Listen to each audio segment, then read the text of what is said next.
بسم اللہ الرحمن الرحیم۔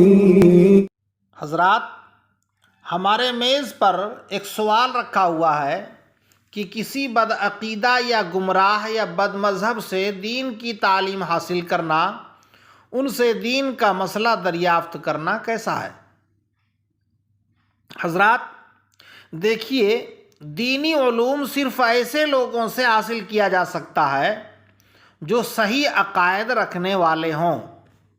کوئی بدعقیدہ، بد مذہب یا گمراہ اس کا اہل نہیں کہ اس سے دین کا علم حاصل کیا جائے۔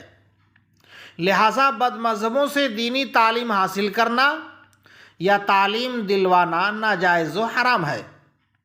حضرات، آپ لوگوں نے حضرت سیدنا امام محمد بن سیرین رضی اللہ تعالیٰ عنہ کا نام سنا ہوگا۔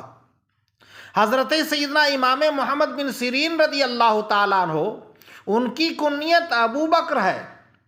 وہ حضرت سیدنا انس بن مالک رضی اللہ تعالیٰ عنہ کے آزاد کردہ غلام تھے۔ مشہور جلیل القدر تابعی بزرگ، بہت بڑے عالم دین، بلند پایہ فقیہ، عظیم محدث، عبادت گزار، دین سے بے رغبت اور متقیوں پرہیزگار تھے۔ انہی کی روایت مشکاۃ المصابیح کتاب العلم میں ہے۔ ان ابن سیرین قال ان ھذا العلم دین فانظروا امن تاخذون دینکم، رواہ مسلم۔ حضرت سیدنا ابن سیرین رضی اللہ تعالیٰ عنہ فرماتے ہیں کہ پہلے ان لوگوں کو عقیدتاً دیکھ لو جن سے اپنے دین کا علم لیتے اور سیکھتے ہو۔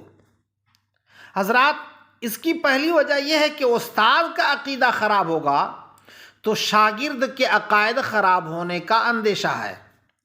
دوسری وجہ یہ ہے کہ ہر طالب علم اپنے استاد کا ادب و احترام کرتا ہے، اور بد مذہب قابل تعظیم نہیں ہوتا بلکہ لائق توہین ہوتا ہے، جیسا کہ مشکاۃ المصابیح جلد اول میں ہے۔